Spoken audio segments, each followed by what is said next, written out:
Welcome back to the channel and welcome back to another quick pick prediction video.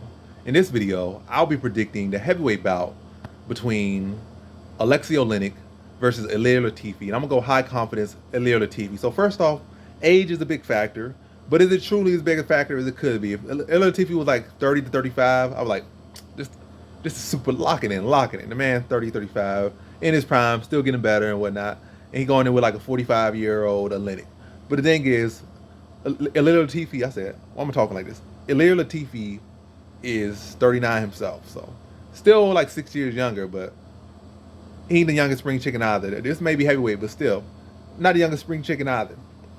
But all that being said, when I look at Ilir Latifi, not Ilir Latifi, when I look at Aleksei Oleinik, I feel things he struggles with wrestlers. Ilir Latifi is that. He's strong with strong people. Ilir Latifi is that. And also, some of his best submissions are choked, and then Ilir Latifi got no neck. So three bad signs for him. So he going in with a strong man, he going in with a wrestler, a good wrestler at that, and he going in with a guy with no neck. So then he also got power as well. So that's actually four bad things for him.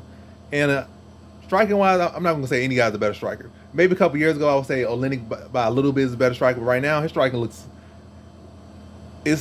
even more barren in a sense because they don't have that zest it used to have, that energy he had anymore that he used to have. Like say it's awkward, but he would fling his hands more, let those hands go more. Now it's just like herky, jerky, hesitant, and just odd.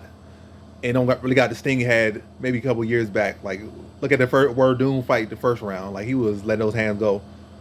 I mean, obviously style matches, but even now I feel like even if he was in the same situation, he don't have the same zapping. Like he's 45 years old. Like you losing stuff off of you every single year.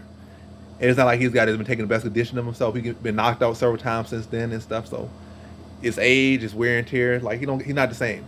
Ilir Latifi, took some damage in the last two fights, but both were with decisions. I think he lost, or last three fights. I think he lost to Derek Lewis once, beat Tanner Bozer. I think he might be one other person, but nonetheless, I think all his fights have at least his two to three most recent fights have went the distance. So he ain't even been taking too much damage. Most of the time, his opponents just been on their back. So that's a concern about him taking him to the ground and spending time there, but then again, he got no neck.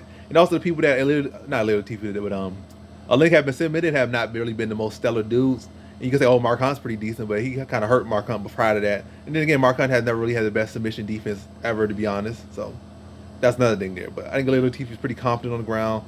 Again, got no neck. Very strong guy, so it's probably going to be very hard to get any joint submissions on him. And as far as any chokes on the dude, can't really get under something that doesn't exist. The man don't got a neck, it don't exist, so can't get under something that don't exist.